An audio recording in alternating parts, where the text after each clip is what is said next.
नमस्कार, अपना उत्तर प्रदेश देख रहे हैं आप। मैं हूं आपके साथ अमन त्रिपाठी। बुलेटिन में बात होगी कुछ अहम खबरों की। भारत के पूर्व प्रधानमंत्री डॉक्टर मनमोहन सिंह का 92 वर्ष की आयु में निधन हो गया है, जिसके बाद पूरे देश में शोक की लहर है।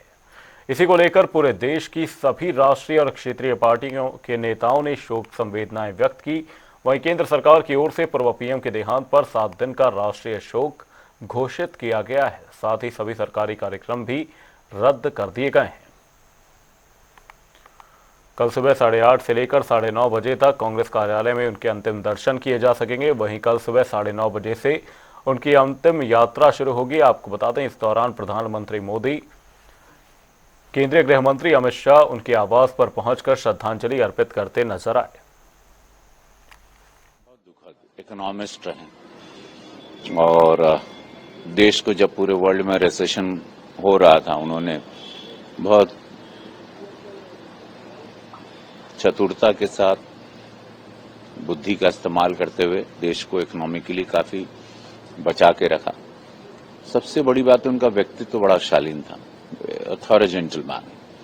बहुत दुखद है, महादेव उनको अपने श्री चरणों में स्थान दें और परिवार को इस दुख को सहने की शक्ति दें। मोदी जी की सरकार ने 7 दिवस का सरकारी अवकाश किया है, तो आज हमारे सारे कार्यक्रम गोरखपुर में थे, सब कैंसिल हो गए और दुखद है बहुत। देश के पूर्व प्रधानमंत्री, महान अर्थशास्त्री डॉक्टर मनमोहन सिंह जी का निधन न केवल उनके परिजनों के लिए, उनके समर्थकों के लिए, बल्कि पूरे भारत के लिए बहुत ही पीड़ाजनक है, अपूर्णीय क्षति है। उनके निधन से वो देश ने एक ऐसा राजनेता खोया है, ऐसा अर्थशास्त्री खोया है, ऐसा पूर्व प्रधानमंत्री खोया है, जिससे देश को बहुत कुछ आशाएं और विश्वास था। उन्होंने अपने राजनीतिक दायित्व का भी, रिजर्व बैंक के गवर्नर के रूप में दायित्व का भी, और देश को मजबूत बनाने की दृष्टि से भी अनेक महत्वपूर्ण कदम उठाए, जो आज भी देश को आगे बढ़ाने में योगदान दे रहे हैं।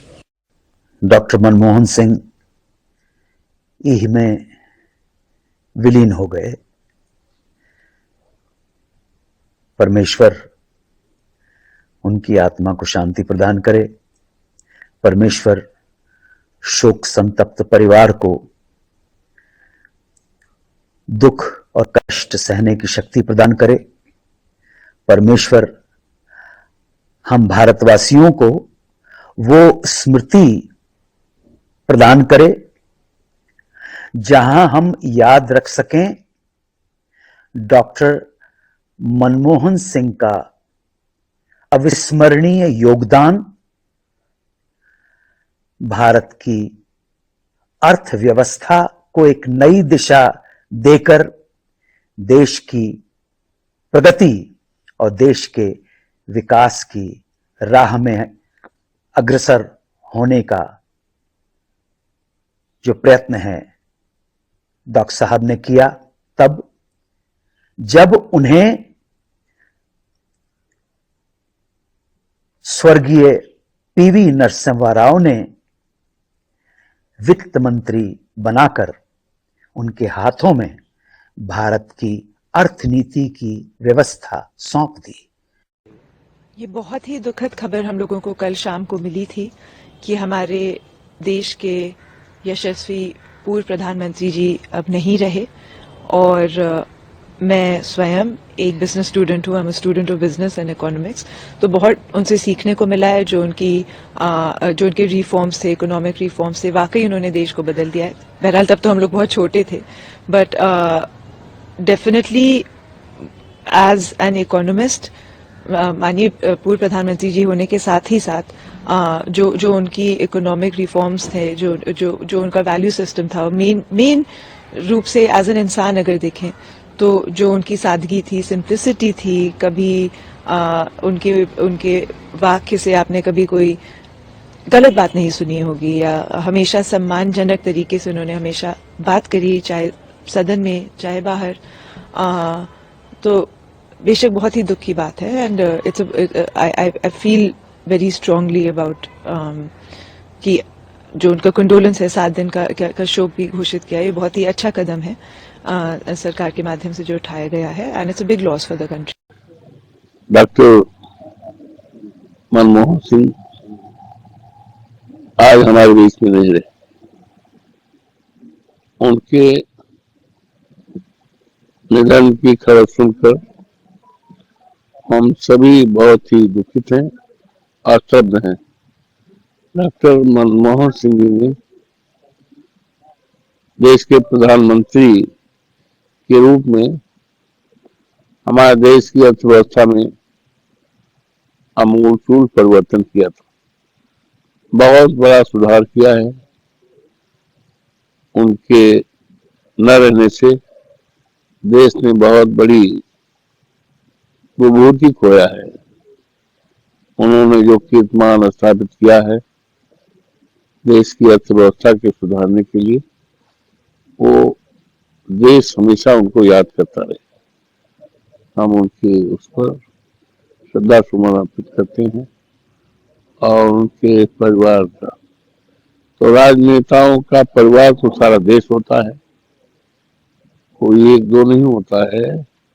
वो देश के प्रधानमंत्री थे, तो उनसे हम सभी दुखित हैं और वर्तमान सरकार से मोदी जी की कि देश की अर्थव्यवस्था सुधारने के लिए जो पूरी तरह से पटरी से उतर गई।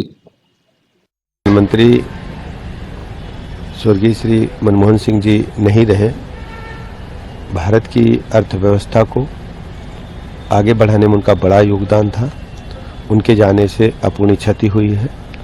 हम ईश्वर से प्रार्थना करते हैं उनके परिवारजनों को, उनके अनुयायियों को इस असीम पीड़ा को सहने की ताकत दें और ईश्वर उन्हें अपने सी चरणों में स्थान दे। कर्मवीर सत्यदेव सिंह की 7वीं पुण्यतिथि के अवसर पर कैबिनेट मंत्री ओम प्रकाश राजभर सत्यदेव इंटरनेशनल स्कूल पहुंचे, जहां कैबिनेट मंत्री ओम प्रकाश राजभर ने मीडिया के सवालों का जवाब देते हुए जनपद की सड़कों की दुर्दशा पर पूछे गए ठेकेदार के सवाल पर भड़कते हुए अपशब्दों का प्रयोग किया और गालियां भी दी। नौबत जब आप शिकायत करते हैं कि सड़क ठीक नहीं बनी है तो नौबत पैदा होती है। हम तो लखनऊ से दिल्ली से लग करके पैसा भिजवा देते हैं कि भाई ये अच्छी सड़क बन जाए, लोगों का आवागमन सुचारू रूप से हो। अगर ठेकेदार उसको सही ना बनावे तो फिर आप हमसे शिकायत करते हैं कि मंत्री जी तोरे इलाके में, तोरे विधानसभा में सड़क बनी है, उड़ गई, तो फिर जांच नहीं होगी। मंत्री ठेकेदार तो कहता है कि पहले ही हम मंत्री जी को वहां दे देते। कोई मुझे कह दे आप क्या बात करते, बुला ले उसको। एक ठेकेदार कोई कह दे यहाँ का कि ओम प्रकाश राजभर को पैसा दिया हूं, जूता जूता मारूंगा ऐसे ठेकेदार को। कोई कह देगा तो ऐसे थोड़ा राजभर घूमता है। वो लोग हैं जो गलत करते हैं, वो बोलते हैं। इसी बीच रुक करेंगे मैनपुरी से एक बड़ी खबर की ओर। बड़ी खबर, अहम जानकारी सामने मैनपुरी से। ये बड़ी अपडेट आपको बता रहे हैं, कुंभ मेले पर सपा सांसद डिंपल यादव का बयान सामने आया है। उन्होंने कहा कि बहुत लोगों के माध्यम से सुनने में आया है कि कुंभ मेले में तैयारी सही ढंग से नहीं हो पाई। कुंभ में लगे पोस्टर बटोगे तो कटोगे पर भी इस दौरान डिंपल यादव का बयान सामने आया। उन्होंने कहा कि भारतीय जनता पार्टी का खाली एक एजेंडा है, बीजेपी धर्म के नाम पर सिर्फ वोट बटोर रही है। यूपी में क्या युवाओं के पास रोजगार है, ये सवाल उठाती हुई डिंपल यादव नजर आई। मैनपुरी से ये बड़ी खबर आपको बता रहे हैं, डिंपल यादव का बयान सामने आया। इस दौरान उन्होंने कहा कि कुंभ मेले में सही तरीके से तैयारियां नहीं हो पाई। बहुत लोगों के माध्यम से ये सुनने में आया है, पता चला है कि जिस तैयारी के साथ कुंभ होना चाहिए था उस तरह की व्यवस्थाएं और तैयारियां नहीं हो पाई हैं। और मैं समझती हूँ बड़े खेद की बात है, क्योंकि उत्तर प्रदेश एक बहुत बड़ा प्रदेश होने के साथ साथ हमें पूरी उम्मीद थी, क्योंकि भारतीय जनता पार्टी की सरकार है, तो ये जो समाजवादी पार्टी की व्यवस्था जब महाकुंभ हुआ था, जो समाजवादी की सरकार थी, तो उससे बेहतर व्यवस्थाएं कर पाएगी ये सरकार। लेकिन बड़ी निराशाजनक बात है। मैं समझती हूँ कि भारतीय जनता पार्टी का खाली एक एजेंडा है कि वो किस तरह धर्म के नाम पर वोट बटोरे। उन्हें कोई परवाह नहीं है कि आज उत्तर प्रदेश में क्या हालात हैं, क्या हमारे युवाओं के पास रोजगार है, क्या हमारी बेटियों की सुरक्षा सुनिश्चित कर पा रहे हैं ये सरकार, या किस तरह हमारा किसान आज दर दर भटक रहा है, नौजवान भटक रहे हैं। तो मैं समझती हूँ कि अब हमको समझ लेना चाहिए कि सरकार जनता के लिए कुछ नहीं करने वाली है और इसी तरह के हथकंडे अपनाते हुए ये वोट बटोरने का कार्य करेगी। लखनऊ के आवास विकास परिषद ने छोटे शहरों में आवासीय योजनाएं लॉन्च करने की तैयारियां शुरू कर दी हैं। मऊ, गाजीपुर और प्रतापगढ़ में नई योजनाएं जल्द आएंगी, जिससे लोगों का घर बनाने का सपना साकार होगा। वहीं वृंदावन सेक्टर 15 में कन्वेंशन सेंटर बनाने की भी घोषणा की गई है, जिससे रोजगार और सुविधाएं बढ़ेंगी। इसी पर हमारे संवाददाता से आवास विकास परिषद के सचिव नीरज शुक्ला ने खास बातचीत की। क्या कुछ रहा इस बातचीत में, वो सुनिए। विकास परिषद में बोर्ड की बैठक हुई थी, कई प्रस्ताव महत्वपूर्ण रखे गए थे। हमारे साथ बात करने के लिए सचिव नीरज शुक्ला जी हैं। सर, कितने प्रस्ताव रखे गए थे? अहम प्रस्ताव बता दीजिए कुछ खास। आज हमारे 37 प्रस्ताव रखे गए थे, जिसमें 33 प्रस्ताव पास हो गए हैं। 4 प्रस्ताव अगली बार रखने का निर्णय लिया गया था। मुख्य रूप से परिषद छोटे शहरों में अपना विस्तार करने की योजना बना रहा है, जिसके तहत प्रतापगढ़, मऊ और गाजीपुर में आवासीय योजनाएं शुरू करने का निर्णय लिया गया है। इसके साथ साथ लखनऊ में एक कन्वेंशन सेंटर बनाने के लिए 32 एकड़ जमीन देने की सैद्धांतिक सहमति आज बोर्ड में प्रदान की गई है। लखनऊ के ही राजाजीपुरम में हमारा एक स्टेडियम है, उसको पीपीपी मोड पे चलाए जाने का निर्णय लिया गया है। इसमें कई ऐसी शर्तें लगाई गई हैं जो खिलाड़ियों के हितों के अनुकूल हैं। कुछ जो है अभियंताओं पे कार्रवाई की भी बात हुई, इस बैठक में रखी गई है। हाँ, हमारे 4 ऐसे अभियंता थे जिनके खिलाफ विभागीय कार्रवाई प्रचलित थी, उनके और वो रिटायर हो गए थे, तो सेक्शन 351A के तहत कार्रवाई की गई है और इनके पेंशन की 3% की कटौती 3 साल करने का निर्णय लिया गया है। ये पहली बार ऐसा हुआ है कि जो है आवास विकास जो है छोटे शहरों में अब अपनी नई आवासीय योजना लाने जा रहा है। नहीं, अभी तक डिमांड के आधार पे ये हो रहा था कि बड़े शहरों में थोड़ा सा विस्तार की संभावना ज़्यादा होती है, लेकिन प्रदेश में हर जगह सर्वांगीण विकास हो रहा है। छोटे शहरों में भी हमारी हाईवेज का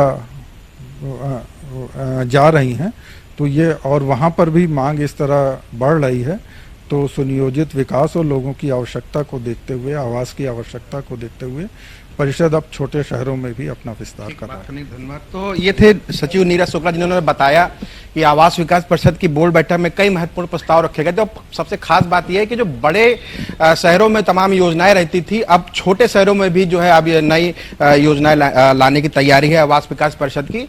तो जाहिर सी बात है कि सभी के लिए अच्छी खबर है। और साथ ही ये बता दें कि जो लखनऊ में कन्वेंशन सेंटर की बात की जा रही है, जो 32 एकड़ में बनेगा, जहां पर डिफेंस एक्सपो हुआ था, तो कई महत्वपूर्ण प्रस्ताव रखे गए थे, जिसपे ज्यादातर में मुहर लगाई गई। कैमरा पर्सन रियाज के साथ मैं अंकुश जायसवाल, जनता टीवी, लखनऊ।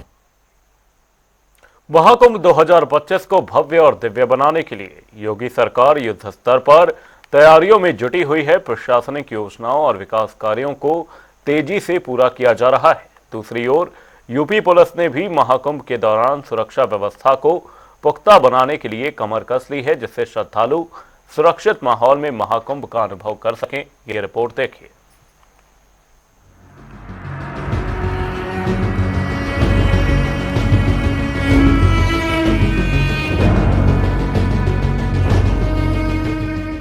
प्रयागराज पुलिस अब ऑनलाइन फ्रॉड करने वालों पर अपनी पहली नजर बना रखी है। महाकुंभ के नाम पर ठगी करने वाले गिरोह का पुलिस ने खुलासा किया है। महाकुंभ में फर्जी वेबसाइट बनाकर ऑनलाइन बुकिंग के नाम पर ठगी करने वाले गिरोह के 4 लोगों को गिरफ्तार किया है। डीसीपी नगर अभिषेक भारती की टीम ने जहां ऑनलाइन फ्रॉड करने वालों को धर दबोच लिया, तो डीसीपी अभिषेक भारती ने जनता टीवी से बात करते हुए बताया कि महाकुंभ को सुरक्षित रखने के लिए हम पूरी तरह से काम कर रहे हैं और हमारी ऑनलाइन साइबर सेल की टीम भी काम कर रही है।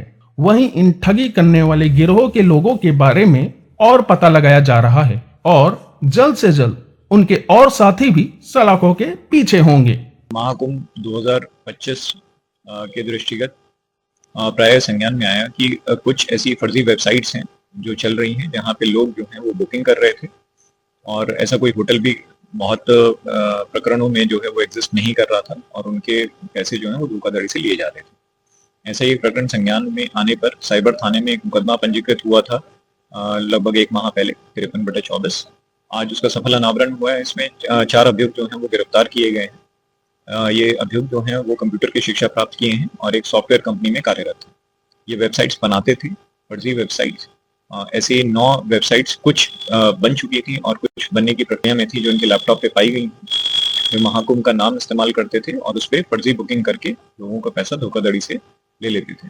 आज इनको गिरफ्तार कर अग्रिम विधि कार्रवाई की जा रही है। अच्छा कि अब फर्दर कैसे रोकेंगे? इनको रोकने के लिए क्या साइबर टेस्ट लगातार काम कर रही है आपकी, या और क्या क्या किया जाए? देखिए, इस क्राइम को रोकने के लिए कई तरीके की स्ट्रेटेजी जो इस्तेमाल की जा रही है। सबसे पहले यहाँ पे एक डेडिकेटेड साइबर पेट्रोलिंग की टीम गठित हुई है जो लगातार साइबर पेट्रोलिंग कर रही है और ऐसी साइट्स को ऑनलाइन स्कैन करती रहती है और जो भी साइट ऐसी संज्ञान में आती है उसको तुरंत से टेक डाउन किया जाता है। कल भी 4 वेबसाइट्स को टेक डाउन किया गया और उन चारों के विरुद्ध में भी FIR कल साइबर थाने में पंजीकृत हुई है और ये निरंतर जो है स्कैनिंग और पेट्रोलिंग चल रही है। उनका वेरिफिकेशन भी लगातार कराया जा रहा है। इसके साथ साथ महाकुंभ की एक ऑफिशियल ऐप भी लॉन्च हुई है और महाकुंभ की एक साइट भी लॉन्च की गई है मेलाधिकारी साहब के द्वारा, जिसमें जो आधिकारिक होटल हैं उनके लिंक्स उन्होंने वहां पे प्रोवाइड किए हैं, जहां से टेंट सिटी की बुकिंग या अन्य सम्मानित होटलों की यहाँ पे जो पंजीकृत हैं उनकी बुकिंग वहां से की जा रही है। Thank you. तो थे DCP अभिषेक भारती। उनका सीधा करना, लोग जो है किसी तरह झांसे में ना आए और गलत वेबसाइट पर कोई बुकिंग न कराए। जब तक अधिकृत वेबसाइट टेस्ट न हो जाए तब तक बुकिंग न करें, जिससे जो उनका पैसा बर्बाद ना हो। और फिर भी अगर कहीं कोई शंका होती है तो प्रयागराज पुलिस कमिश्नरेट से सीधे संपर्क कर सकते हैं। खाना पर्सन श्याम कुशवाहा के साथ PN शाह, प्रयागराज। रुक करेंगे ताबड़तोड़ खबरों की ओर। प्रतापगढ़ में युवक की गोली मारकर की गई हत्या। बाइक सवार अज्ञात बदमाशों ने वारदात को दिया अंजाम। मामले की जांच में जुटी पुलिस। श्रावस्ती में पुलिस को बड़ी सफलता। पुरानी रंजिश के चलते दबंगों ने लगाई थी झोपड़ी में आग। पुलिस ने 5 अभियुक्तों को किया गिरफ्तार। सुल्तानपुर में डॉक्टर की बड़ी लापरवाही। वृद्ध महिला के टूटे पैर के बजाय डॉक्टर ने दूसरे पैर का किया ऑपरेशन। परिजनों के उड़े हों। एटा में बीच सड़क पर ही रिक्शा चालक के साथ युवक ने की जमकर मारपीट। मारपीट का वीडियो सोशल मीडिया पर जमकर वायरल। रायबरेली में महिला की दबंगई का वीडियो वायरल। महिला ने युवक पर डंडे से किया जानलेवा हमला। मारपीट का वीडियो हुआ वायरल। इटावा में पुलिस को बड़ी सफलता। शराब तस्कर को किया गिरफ्तार। शराब की बोतलों से भरी कार बरामद। फतेहपुर में CCTV वीडियो आया सामने। स्कूली छात्रा और रिक्शा चालक की हुई थी मौत। तेज रफ्तार DCM ने स्कूली बच्चों से भरी रिक्शा को मारी थी जोरदार टक्कर। अमरोहा में युवाओं की सिर चढ़ा स्टंटबाजी का खुमार। इंस्टाग्राम पर फॉलोअर्स बढ़ाने के लिए जान जोखिम में डालकर स्टंटबाजी का खेल करते नजर आए 2 युवक। फतेहपुर में चोरों के हौसले बुलंद। ज्वेलरी का ताला तोड़कर लाखों की चोरी को दिया अंजाम। मामले की जांच में जुटी पुलिस। कासगंज जनपद में हुआ भीषण सड़क हादसा। पिकअप गाड़ी और नीलगाय की जोरदार टक्कर। एक की मौत, घायलों को कराया गया अस्पताल में भर्ती। बरेली में पुलिस को मिली बड़ी सफलता। हनी ट्रैप गैंग की महिला सदस्य को पुलिस ने किया गिरफ्तार। महिला के उत्पीड़न से टंगाकर डॉक्टर ने की आत्महत्या। रायबरेली में चोरों के हौसले बुलंद। घर को निशाना बनाकर लाखों के सामान पर किया हाथ साफ। मामले की जांच पड़ताल में जुटी पुलिस। बरेली में बिना अनुमति के काटा गया आम का बाग। शिकायत पर पहुंची वन विभाग की टीम। ठेकेदार पर लगाया गया जुर्माना। बुलेटिन में फिलहाल के लिए सिर्फ इतना ही। कहीं जाएगा नहीं। जनता डी पर खबरों का सिलसिला रहेगा जारी। तब तक के लिए नमस्कार।